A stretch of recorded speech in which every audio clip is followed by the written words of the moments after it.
প্রিয় শিক্ষার্থীবৃন্দ, আসসালামু আলাইকুম। পূর্বের ক্লাসের ধারাবাহিকতায় আজকে আমরা পরবর্তী ক্লাসে যোগান বিধি, যোগানের নির্ধারক এবং যোগান অপেক্ষক সম্পর্কে আলোচনা করব। অর্থাৎ আজকে এগুলো আলোচনা করব। এই টপিকসগুলো আলোচনায় আমি মোহাম্মদ মাসুদ রানা, প্রভাষক, অর্থনীতি বিভাগ, কুলিয়ারচর সরকারি কলেজ। আমরা ইতিমধ্যে চাহিদা সম্পর্কে আলোচনা করেছি, অর্থাৎ সেম এগুলো এই ধরনের আলোচনা, চাহিদায় আলোচনা হয়েছে। এখন আমরা যোগান নিয়ে আলোচনা করব।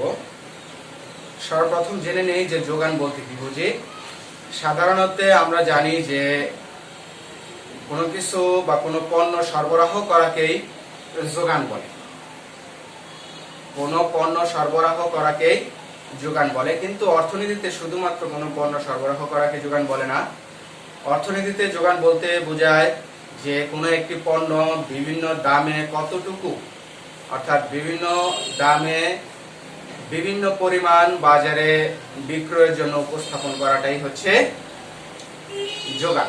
অর্থাৎ ভিন্ন ভিন্ন দামে বিক্রেতা কি কি পরিমাণ পণ্য বিক্রি করতে প্রস্তুত থাকে তাকে যোগান বলে, বা তাদের সমষ্টিকে যোগান বলে। উদাহরণস্বরূপ, যদি কোনো পণ্যের দাম কেজি প্রতি 50 টাকা হয়, তাহলে সেই পণ্য যদি বিক্রেতা বিক্রি করতে 20 কেজি রাজি থাকে, এবং যদি পণ্যের দাম তোমার 70 টাকা হয়, সেক্ষেত্রে যদি সে 100 কেজি পণ্য বিক্রি করতে রাজি থাকে, তাহলে এগুলো সমষ্টি হচ্ছে যোগান।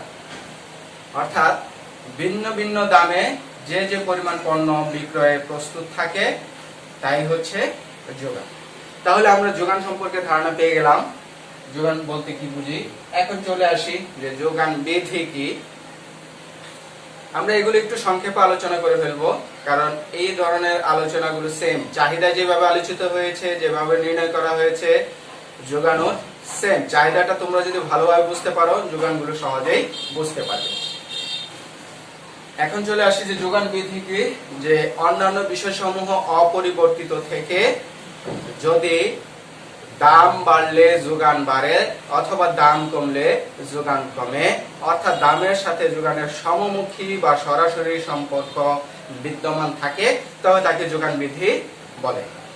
অন্যান্য বিষয়সমূহ অপরিবর্তিত থেকে দাম বাড়লে যোগান বাড়ে, দাম কমলে যোগান কমে। দামের সাথে যোগানের এরূপ সমমুখী সম্পর্ককেই যোগান বিধি বলে। এখন প্রশ্ন হচ্ছে যে অন্যান্য বিষয়সমূহ কি। যে আমরা একটু খেয়াল করি যে অন্যান্য বিষয়সমূহ, যেমন যোগান কে আমরা এস দ্বারা প্রকাশ করি।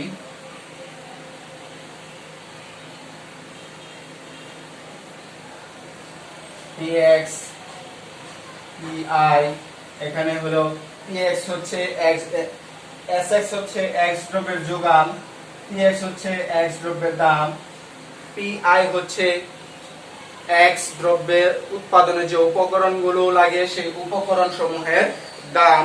এরপরে আছে T মানে টেকনোলজি, কারিগরি জ্ঞান, টেকনোলজি নলেজ বা কারিগরি জ্ঞান। এরপরে আছে FN হচ্ছে প্রাকৃতিক প্রভাব। প্রাকৃতিক প্রভাব বলতে আবহাওয়া, বন্যা, খরা, দুর্যোগ এইগুলো বোঝানো হয়েছে। অর্থাৎ এগুলোর উপরও যোগান, মানে এগুলো ভিত্তিতে যোগান নির্ধারিত হয়ে থাকে। এরপরে আছে যে টি, টাইম বা সময়, সময়ের উপর ভিত্তি করে। এরপরে আছে ট্যাক্স, এরপরে আছে তোমার সাবসিডি, যেটাকে আমরা এসএস দ্বারা প্রকাশ করে থাকি, সাবসিডি, আরো অন্যান্য বিষয়সমূহ। তাহলে এই হলো অপরাপর বিষয়সমূহ যদি স্থির থাকে, তাহলে এগুলোকে স্থির করে দিলাম, উপরে একটি করে টান দিয়ে দিলাম, মানে এগুলো স্থির করে দিলাম। এগুলো যদি স্থির থাকে তাহলে দামের সাথে যোগানের সমমুখী সম্পর্ক বিদ্যমান হয়। এগুলো স্থির না থাকলে হবে না। এর কারণ হচ্ছে, যেমন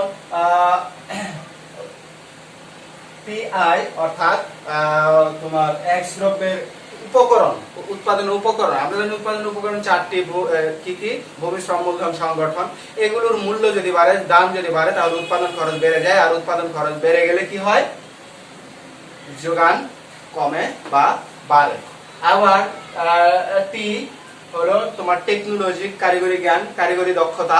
কারিগরি দক্ষতা বৃদ্ধি পেলে যোগান বাড়ে, আর যদি হ্রাস পায় যোগান কমে।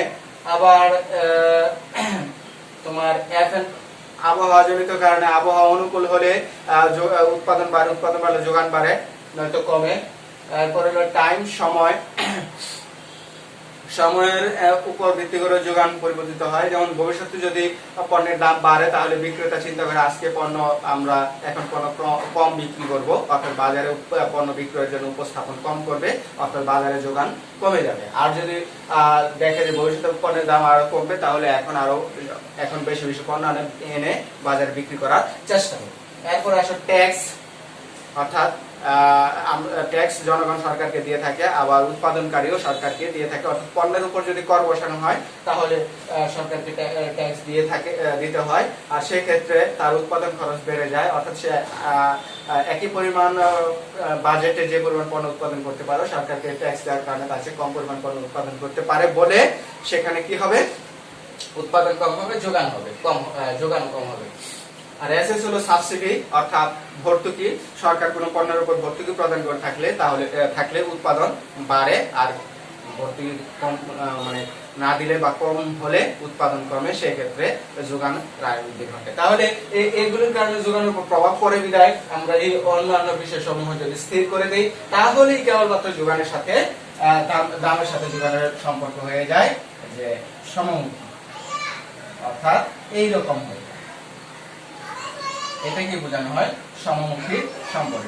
এটার উপর একটা প্রাইম হয়ে যায়, হ্যাঁ, এটার উপর একটা প্রাইম দিতে হয়। অর্থাৎ এটা দিয়ে বোঝানো হয় যে দামের সাথে যোগানের সমমুখী সম্পর্ক। তাহলে আমরা যোগান বিধি সম্পর্কে বুঝে গেলাম। এখন আমরা চিত্রের মাধ্যমে যদি আমরা যোগান বিধি আলোচনা করি, সেটা আমরা দেখব যে চিত্রের মাধ্যমে কিভাবে আমরা যোগান বিধি আলোচনা করব। যোগান বিধিতে কি বুঝলাম? যে দাম বাড়লে যোগান বাড়ে, দাম কমলে যোগান কমে। এর জন্য আমরা একটি তালিকা বা সূচি নিয়ে নিই, যোগান সূচি। এই হলো যোগান, আর এখানে হলো দাম, আর এখানে যোগানের পরিমাণ।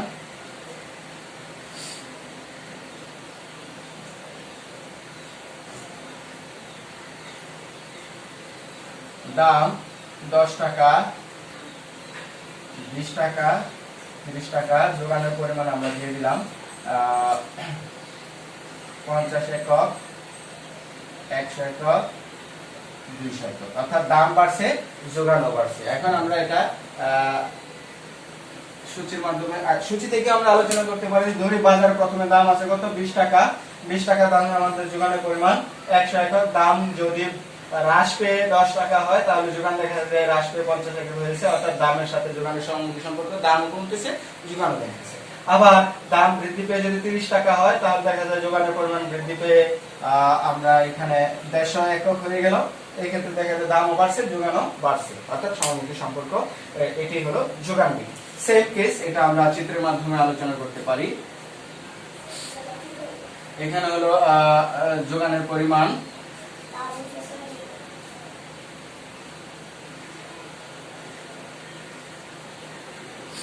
আর এখানে হলো দাম। আমরা দাম 10 টাকা, 20 টাকা, 30 টাকা।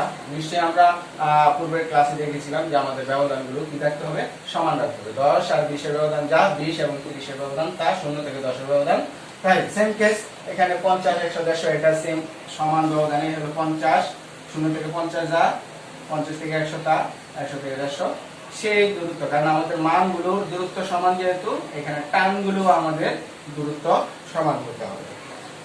এখন চলে আসি 10 টাকায় 50 একক।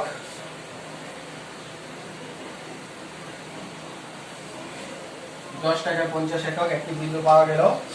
20 টাকায় 100 একক,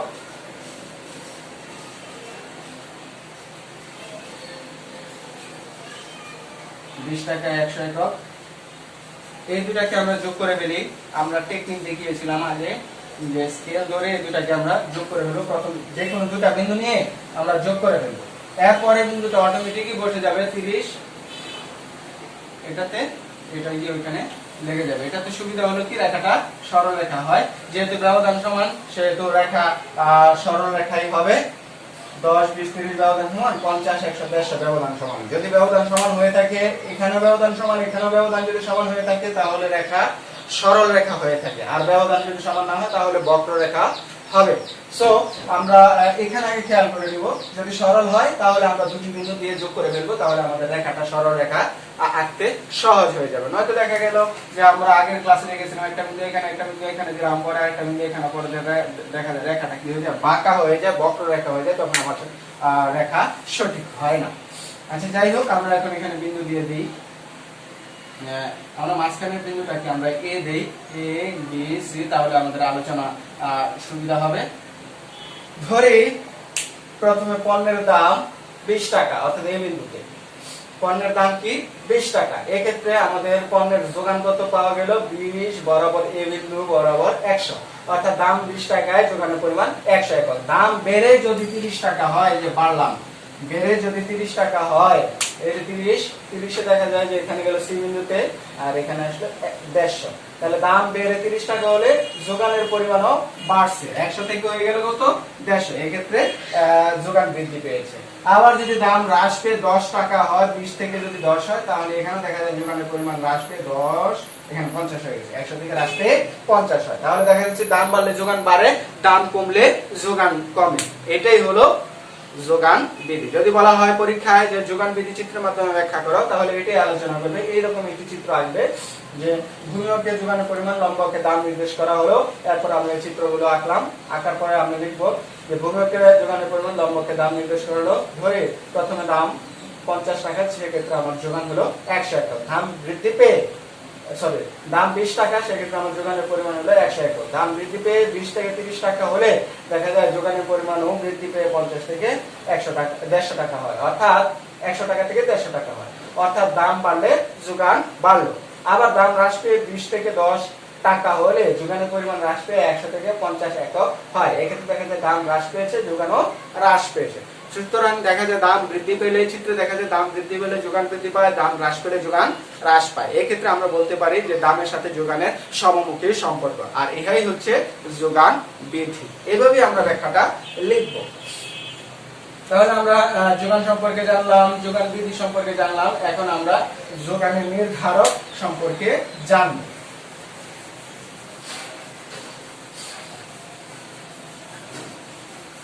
শিক্ষার্থীবৃন্দ, আমরা একটু আগে যোগান বিধি আলোচনার জন্য যে বিষয়গুলো বা টপিকস গুলো আমরা নিয়েছিলাম, সেগুলি আসলে মূলত যোগানের নির্ধারক। আমরা যদি যোগান বিধিটা ভালোভাবে বুঝি, তাহলে আমাদের যোগান নির্ধারক বুঝতে খুব সহজ হবে। ফাংশন অফ, এখানে আমরা লিখেছিলাম কি P x P I F T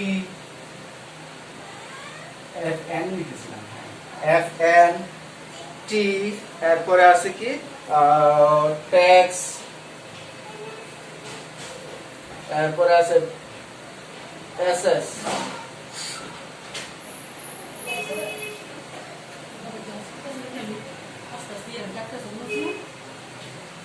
T T I, এরপর আছে ট্যাক্স, আর হলো এসএস ইত্যাদি। তো যেটা আমরা বলেছিলাম যে যোগানের নির্ধারক, অর্থাৎ নির্ধারক মানে কি কি বিষয়ের উপর নির্ভর করে যোগানটা। আরো আছে, আমরা এই 4-5টাও জানলেই হলো।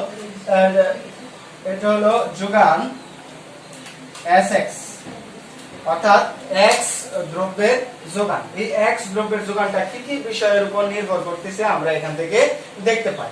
যেমন এক্স দ্রব্যের যোগান এক্স দ্রব্যের দামের উপর নির্ভর করে, অর্থাৎ এক্স দ্রব্যের দাম বাড়লো না কমলো।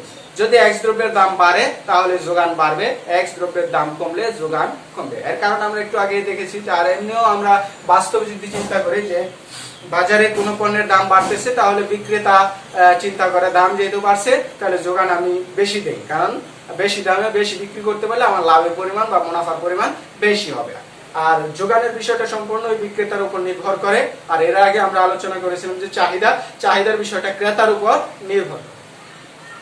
তো বিক্রেতার উপর যেহেতু নির্ভর করে, তাহলে বিক্রেতা দেখবে পণ্যের দাম যদি বাড়ে তাহলে সে পণ্য বেশি বিক্রি করতে চেষ্টা করে, আর পণ্যের দাম কমলে সে পণ্যটা কম বিক্রি করার চেষ্টা করে। তাহলে দাম বাড়লে যোগান কমে, দাম কমলে যোগান কমে। তাহলে পণ্যের দামের উপর যোগান নির্ভর করে, বুঝতে পারছি। এরপরে চলে আসি পিআই, যেটাকে বলেছিলাম উপকরণের দাম। অর্থাৎ আমরা জানি উৎপাদনের উপকরণ 4টি: ভূমি, শ্রম, মূলধন, সংগঠন। এখন এই উপকরণের দাম যদি বাড়ে তাহলে পণ্যের উৎপাদন খরচ বেড়ে যায়। মনে করো একটি উদাহরণ দেই, শ্রম। এখন শ্রমিকের মজুরি যদি বাড়ে তাহলে উৎপাদনের খরচ বাড়বে, কারণ শ্রমিকদেরকে মজুরি বেশি দিতে হয়, আর মজুরি বেশি দিলে উৎপাদন খরচ বেড়ে যায়। আর উৎপাদন খরচ বেড়ে গেলে দেখা যায় কি, তার যে বাজেট ছিল সেই বাজেটে সে আগের চেয়ে কম পরিমাণ পণ্য উৎপাদন করতে পারে। আর পণ্য উৎপাদন কম হলে বাজারে যোগানের পরিমাণ হ্রাস পায়। তাহলে বোঝা গেল যে পণ্যের উপকরণের দামের উপরও যোগান নির্ভর করে। উপকরণের দাম বেশি হলে যোগান কম হয়, উপকরণের দাম কম হলে যোগান বেশি হয়। এরপরে আছে এফএন, মানে প্রাকৃতিক দুর্যোগ, যেখানে বন্যা, খরা, আবহাওয়া এগুলো যদি অনুকূল থাকে, অনুকূল মানে হলো যে উৎপাদন করার ক্ষেত্রে কোনো বাধার সম্মুখীন না হয়, বরং উর্বরতা শক্তি বৃদ্ধি পায়, বা যখন পানির প্রয়োজন তখন বৃষ্টি হচ্ছে, অতিবৃষ্টি হচ্ছে না, বা অনাবৃষ্টিও দেখা দিচ্ছে না, সেক্ষেত্রে এটাকে বলা হয় অনুকূল। এই ক্ষেত্রে কি হবে, উৎপাদন বেড়ে যাবে। আর যদি প্রতিকূল হয় তাহলে উৎপাদন কমে যাবে। তাহলে অনুকূল হলে উৎপাদন বাড়ে, উৎপাদন বাড়লে কি হয়ে যায়, যে যোগান বাড়ে। আর উৎপাদন কমলে, প্রতিকূল হলে উৎপাদন কমে, উৎপাদন কমলে যোগান কমে যায়। তাহলে দেখা যায় যে এফএন অর্থাৎ আবহাওয়ার উপরে কি করতেছে, যোগান নির্ভর করতেছে। এরপরে আছে টি, টেকনোলজি জ্ঞান, নলেজ অর্থাৎ কারিগরি দক্ষতা বা জ্ঞান। এখন এই কারিগরি দক্ষতা যদি বেশি থাকে, আমরা জানি যে উৎপাদন বাড়ে, কারিগরি দক্ষতা যদি কম থাকে তাহলে উৎপাদন কমে। এই ক্ষেত্রে কারিগরি জ্ঞান বেশি থাকলে উৎপাদন বাড়ে, সেক্ষেত্রে যোগান বাড়ে। কারিগরি জ্ঞান বা দক্ষতা কম থাকলে উৎপাদন কমে, সেক্ষেত্রে যোগান কমে। তাহলে দেখা যাচ্ছে যে কারিগরি জ্ঞানের উপর বা টেকনোলজির উপর যোগান নির্ভর করে। এরপরে আসো যে ট্যাক্স, এর আগে আরেকটি আছে ছোট টি হলো টাইম, সময়। এই সময়ের উপর যোগান নির্ভর করে। ভবিষ্যতে যদি পণ্যের দাম বাড়ার সম্ভাবনা থাকে তাহলে বিক্রেতা চিন্তা করে যে না, এখন আমি পণ্য কমায় বিক্রি করি, কারণ সামনে পণ্যের দাম বাড়বে, সেক্ষেত্রে আমি বেশি বিক্রি করলে আমার লাভের পরিমাণ বেশি হবে, কারণ আমার উৎপাদন খরচ তো আগে যা হওয়ার হয়েই গেছে। এখন যদি বেশি দাম বিক্রি করতে পারি তাহলে আমার মুনাফা বেশি হবে। তাহলে সময়ের উপরও যোগান নির্ভর করে। ভবিষ্যতে পণ্যের দাম বাড়ার সম্ভাবনা থাকলে যোগানের পরিমাণ বেড়ে যায়। এখন বর্তমানে যোগানের পরিমাণ হ্রাস পায়। ভবিষ্যতে যদি দাম বাড়ার চিন্তা করে তাহলে এখন যোগানের পরিমাণ হ্রাস পায়। আর যদি ভবিষ্যতে পণ্যের দাম হ্রাস পাওয়ার সম্ভাবনা থাকে তাহলে এই ক্ষেত্রে বর্তমানে পণ্যের যোগান বেড়ে যায়। এরপরে আসে ট্যাক্স আমরা সরকারকে দিয়ে থাকি। সরকার জনগণের উপর এবং উৎপাদনকারীর উপর ট্যাক্স প্রদান করে থাকে। সেক্ষেত্রে উৎপাদনের যে বাজেট প্রণয়ন করেছিল সেখানে যতটা পণ্য উৎপাদন করতে পারতো, এখন ট্যাক্স অর্থাৎ বাজেটের একটা অংশ সরকারকে দিতে হচ্ছে কর হিসেবে। সেক্ষেত্রে তার উৎপাদনের যে বাজেট ছিল বাজেট কমে যায়, আর সেক্ষেত্রে উৎপাদন হ্রাস পায়। উৎপাদন হ্রাস পেলে যোগানের পরিমাণ হ্রাস পায়। অর্থাৎ ট্যাক্স বাড়লে উৎপাদন কমে, যোগান কমে। আর ট্যাক্স কমলে উৎপাদন বাড়ে, যোগান বাড়ে। সাবসিডি অর্থাৎ ভর্তুকি সরকার জনগণকে দিয়ে থাকে বা উৎপাদনকারীকে দিয়ে থাকে। এই ক্ষেত্রে ভর্তুকি দিলে তার বাজেটের পরিমাণ বেড়ে যায়, কারণ আগে যে বাজেট ছিল সরকার এখানে আরো ভর্তুকি দিয়েছে অর্থাৎ সাবসিডি দিয়েছে। সেক্ষেত্রে পণ্যের যোগান কি হয়ে গেল, উৎপাদন বাজেট বেড়ে গেল।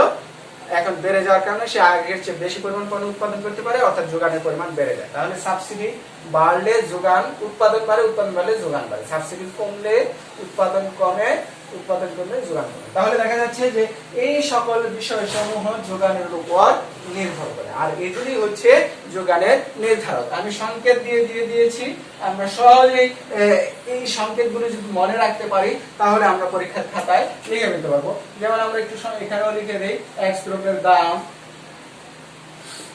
মনে রাখার জন্য বললাম, পিএক্স এক্স দ্রব্যের দাম, পিআই এক্স দ্রব্যের উপকরণের দাম, এক্স দ্রব্য উৎপাদনের উপকরণের দাম,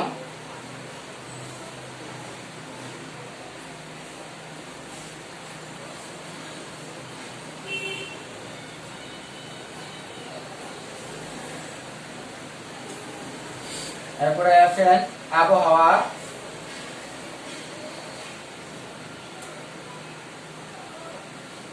এরপরে টি দিয়েছি কারিগরি জ্ঞান,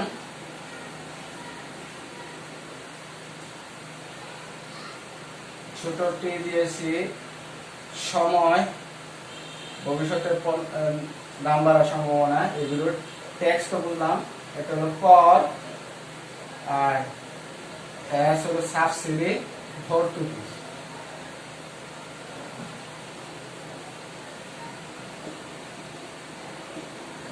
এইগুলি হলো আমরা সংকেতগুলো যদি মনে রাখতে পারি তাহলে আমরা এর নির্ধারক সমূহ আলোচনা করতে পারি। এই চলে গেল আমাদের যোগানের নির্ধারকের আলোচনা শেষ। এবার চলে আসি যোগান অপেক্ষক। আমরা চাহিদা অপেক্ষককে যেরকম বলেছিলাম, সাধারণ অপেক্ষক কি বলেছিলাম, যে স্বাধীন চলকের সাথে অধীন চলকের সম্পর্কের গাণিতিক প্রকাশ। স্বাধীন চলকের সাথে অধীন চলকের সম্পর্কের গাণিতিক প্রকাশকেই কি বলা হয়, অপেক্ষক বলা হয়। তাহলে চাহিদা বলেছিলাম যে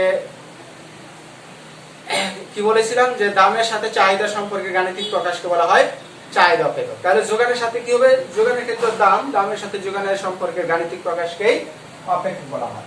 আর আমরা যদি একটু ব্যাপকভাবে আলোচনা করি, এটাই হলো আমার যোগান অপেক্ষক, এটি হলো আমার যোগান অপেক্ষক। এই যে সম্পর্ক, এর কি কি বোঝানো হয়েছে, ফাংশন। এখানে আমরা এটা হলো সম্পর্ক, এগুলোর সাথে যোগানের গাণিতিক সম্পর্ক, যে গণিতের মাধ্যমে প্রকাশ করা হয়েছে, এই গাণিতিক সম্পর্কটাই হচ্ছে যোগান অপেক্ষক। স্বাধীন চলক হলো এগুলি সব স্বাধীন চলক, কারণ এগুলি নিজে নিজের মান গ্রহণ করতে পারে, অর্থাৎ পরিবর্তনশীল। আর এগুলির পরিবর্তন হলে এটার পরিবর্তন হয়। তাই এইগুলোর পরিবর্তনের মানে এই সকল উপকরণের পরিবর্তনের এটা পরিবর্তিত হতে পারে। আর তাই এগুলোর সম্পর্কে এটা আর এটার গাণিতিক সম্পর্কটাই হচ্ছে যোগান অপেক্ষক। আবার যদি আমরা এগুলোকে স্থির করে দেই, স্থির করে দিলাম, যে বলেছিলাম চাহিদা বৃদ্ধিতে যদি আমরা স্থির করে দেই তাহলে শুধুমাত্র দামের সাথে যোগানের সম্পর্কের গাণিতিক প্রকাশকেই বলা হয় এই দামের সাথে যোগানের গাণিতিক সম্পর্ককে বলা হয় যোগান অপেক্ষক। ক্লিয়ার? যোগান অপেক্ষক, ঠিক আছে। আমরা যদি বলি যোগানের নির্ধারক সমূহের সাথে, যদি একটু সংক্ষেপে লিখতে চাই, যোগানের নির্ধারক সমূহের সাথে যোগানের সম্পর্কের গাণিতিক প্রকাশকে বলা হয় যোগান অপেক্ষক। আর যদি অন্যান্য বিষয় সমূহ মানে অপরিবর্তিত ধরে দেয়, অর্থাৎ স্থির ধরে দেয়, তাহলে আমরা বলতে পারি দামের সাথে যোগানের গাণিতিক সম্পর্ককে যোগান অপেক্ষক বলে। আমরা যদি এখন সেটাকে একটু গণিতের মাধ্যমে, মানে এটা তো আমরা সংকেতের মাধ্যমে দেখিয়েছি, এবার যদি আমরা গণিতের মাধ্যমে দেখাই, আর আমরা একটু আগে জেনেছিলাম যোগানের সাথে দামের সাথে যোগানের সম্পর্ক কি, ধনাত্মক, দাম বাড়লে যোগান বাড়ে। তাহলে আমরা এখানে নেই যে QS equal 2 plus 2P।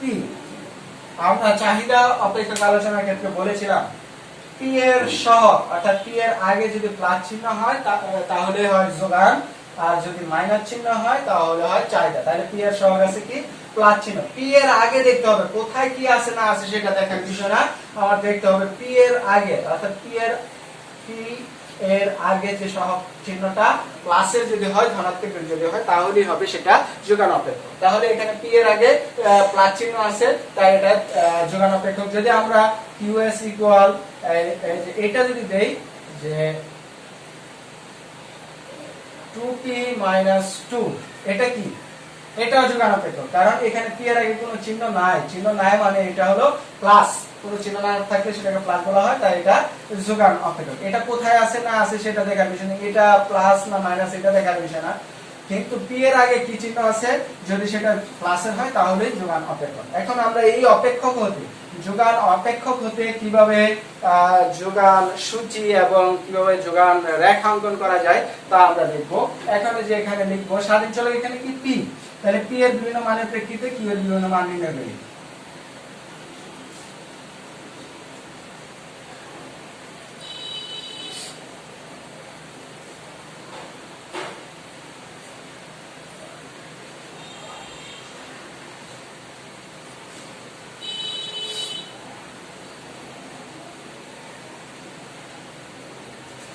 P এর বিভিন্ন মানের প্রেক্ষিতে কিউ এর বিভিন্ন মান নির্ণয় করি। যেমন পি ইকুয়াল যদি আমরা 1 ধরি, পি ইকুয়াল 1 হলে কিউএস ইকুয়াল 2 প্লাস 2, তাহলে এখানে একটা এস দিয়ে দেই। পি পি পি এর মান আমরা কত ধরছি, এই যে এখানে যে 2 প্লাস 2 পি, তাহলে 2 প্লাস 2 পি এর মান এখানে 1 বসিয়ে দিলাম, তাহলে 2 প্লাস 2 ইকুয়াল 4 হয়ে গেল। পি ইকুয়াল 2 হলে কিউএস ইকুয়াল 2 প্লাস 2, এখানে ব্র্যাকেটে একের জায়গায় 2 প্লাস 2 মানে 4 ইকুয়াল 6 হয়ে গেল। পি ইকুয়াল 3 হলে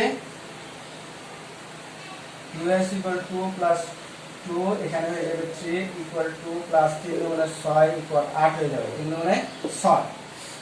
পি ইকুয়াল 4 হলে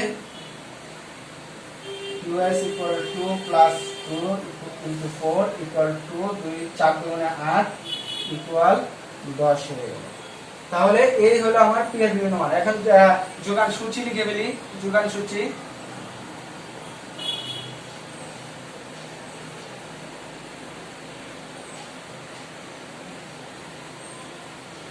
যোগান সূচি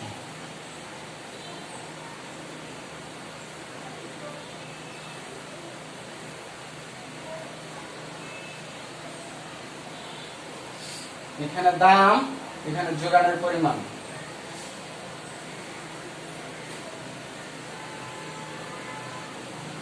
কিউ এস, আর এখানে দাম।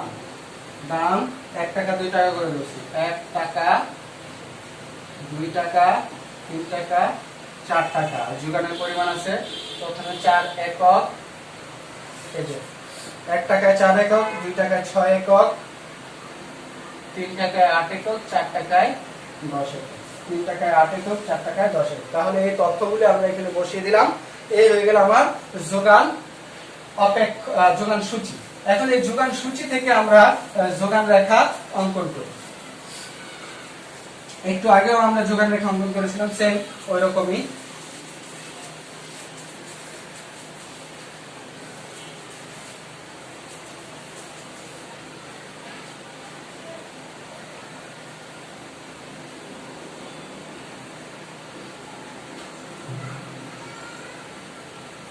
যোগানের পরিমাণ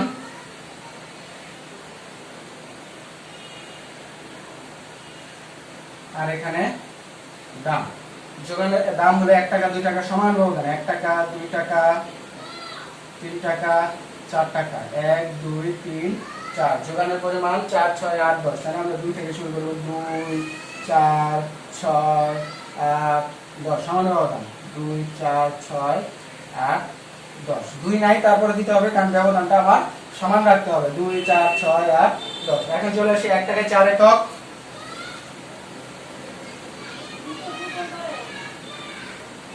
দিয়ে দিলাম। 2 টাকায় 6 একক দিয়ে দিলাম। এই যে সমান ব্যবধান, এখানে 1 করে ব্যবধান আর এখানে 2 করে ব্যবধান। 4 6 8 10 2 করে ব্যবধান, এখানেও সমান ব্যবধান, 1 1 1 1 করে ব্যবধান। তার সমান যেহেতু হয়, দুটা বিন্দু পেয়েছি। এখন স্কেল দিয়ে আমরা এটাকে একটা সরল রেখা বানায় ফেললাম।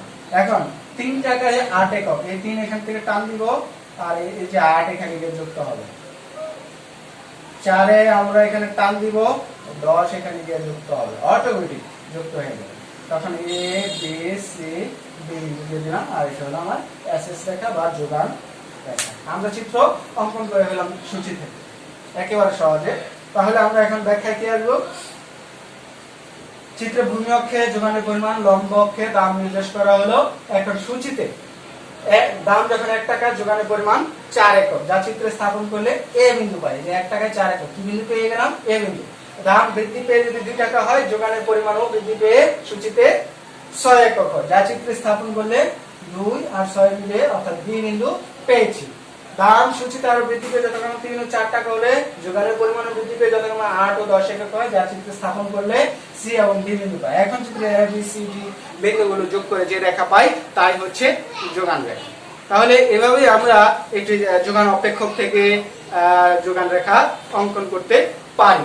অর্থাৎ প্রথমে যোগান অপেক্ষক থেকে বিভিন্ন মান বের করতে হবে, সেই মান আমরা যোগান সূচিতে উপস্থাপন করব, সেই সূচির মাধ্যমে এখানে আমরা তথ্যগুলো বসিয়ে চিত্র অঙ্কন করবো, অর্থাৎ যোগান রেখা অঙ্কন করবো। তাহলে ব্যাখ্যাটা কি হবে শিক্ষার্থীরা আমরা জেনে গেলাম। আবার একটু বলে দেব, ব্যাখ্যা একেবারে সংক্ষেপে দিব, সমস্যা নাই। উত্তর সঠিক হলো কিনা সেটা হলো কথা, বর্ণনা সংক্ষিপ্ত হলো কিনা সেটা বিষয় না। সংক্ষিপ্ত আকারে যদি পূর্ণাঙ্গ উত্তরটা আমরা দিতে পারি তাহলে আমরা ফুল মার্কসই পাবো, এখানে নাম্বার কমানোর কোনো সুযোগ নাই। আর যদি আমরা সঠিক উত্তর না দিয়ে বিশাল বড় করে বর্ণনা দিয়ে আমরা ব্যাখ্যা দিলাম, কোনো কাজ হবে না। যদি না হয় সেক্ষেত্রে 0 পাবো। তাহলে শিক্ষার্থীবৃন্দ আলোচনাটা আবার ওইরকমই, যে ভূমি অক্ষে যোগানের পরিমাণ, লম্ব অক্ষে দাম নির্দেশ করা হলো। সূচিতে দাম 1 টাকায়, যোগানের পরিমাণ 4 একক, চিত্রে স্থাপন করলে পাই এ বিন্দু। সূচিতে দাম বৃদ্ধি পেয়ে 2 টাকা হলে, যোগানের পরিমাণও বৃদ্ধি পেয়ে 6 একক হয়, চিত্রে স্থাপন করলে বি বিন্দু পাই। সূচিতে দাম বৃদ্ধি পেয়ে যথাক্রমে 3 ও 4 একক হলে, যোগানের 4 টাকা হলে, যোগানের পরিমাণও বৃদ্ধি পেয়ে 8 ও 10 একক হয়, যা চিত্রে স্থাপন করলে সি ও ডি বিন্দু পাই। এখন চিত্রের এ বি সি ডি যোগ করে যে এস এস সরল রেখা পাই, এই যে এস এস সরল রেখা পাই, তাই হচ্ছে যোগান রেখা। প্রিয় শিক্ষার্থীবৃন্দ, আমরা আমাদের আলোচ্য বিষয়ের সবগুলো টপিক শেষ করলাম আজকে। একটু সংক্ষিপ্ত আকারে পূর্ণাঙ্গ বিশ্লেষণটাই তোমাদেরকে দিয়েছি, আর এগুলো বেশি ব্যাখ্যা ইচ্ছাকৃতভাবে দেইনি, কারণ হলো আমরা আগের ক্লাসে চাহিদায় এগুলো সম্পর্কে মানে চাহিদা যে সিস্টেমে আলোচনা করা হয়েছে যোগানো সেই একই সিস্টেমে আলোচনা, তাই জাস্ট তোমাদেরকে বোঝানোর জন্য দেখানোর জন্য একটু আলোচনা করে দিলাম। এরপরে আমরা আলোচনা পরবর্তী টপিকস আমরা দেখবো যে যোগান সমীকরণ কিভাবে গঠন করা যায়, অথবা যোগান অপেক্ষক কিভাবে গঠন করা যায় আমরা নেক্সট ক্লাসে দেখব। চাহিদা অপেক্ষক যেভাবে গঠন করা যায়, যোগান অপেক্ষকও সেম একইভাবে গঠন করা যায়। তাহলে আমরা পরবর্তীতে এটা আলোচনা করব, এরপরে ভারসাম্য নিয়ে আলোচনা করব। আমরা 2টা ক্লাস বা 3টা ক্লাস নিলে এই চ্যাপ্টারটা শেষ হয়ে যাবে। আর এই চ্যাপ্টার থেকে বেশ প্রশ্ন আসে পরীক্ষায়, এই চ্যাপ্টার থেকে 100% প্রশ্ন আসবেই, এবং প্রশ্ন পূর্ণাঙ্গ যদি কোশ্চেন হয়, সংক্ষিপ্ত তোমাদের তো সংক্ষিপ্ত সিলেবাস, তাই 2টা কোশ্চেন তো এই চ্যাপ্টার থেকে আসবেই। আর পূর্ণাঙ্গ কোশ্চেন হলে, সংক্ষিপ্ত সিলেবাস ছাড়াও যদি পূর্ণাঙ্গ কোশ্চেন হয়, সেক্ষেত্রেও আমাদের সকল চ্যাপ্টার থেকে একটা কোশ্চেন হয়, এই চ্যাপ্টার থেকে 2টা কোশ্চেন হয়। অর্থাৎ এই চ্যাপ্টারটা একটু বড় চ্যাপ্টার, এখান থেকে অবশ্যই 2টা কোশ্চেন হয়। আর তোমাদের 2টা বা 3টাও হইতে পারে। সংক্ষিপ্ত আকারে যদি প্রশ্ন করে তাহলে 2টাই থাকবে, প্রতি চ্যাপ্টার থেকে 2টা থাকতে পারে। তোমাদের তো 4টা চ্যাপ্টার সংক্ষিপ্ত সিলেবাস। আচ্ছা, যাই হোক, আজকে আর আলোচনা বৃদ্ধি করব না, আজকে আমরা এখানে আলোচনা সমাপ্ত করছি। আগামী ক্লাসের আমন্ত্রণ জানিয়ে বিদায় নিচ্ছি। আসসালামু আলাইকুম।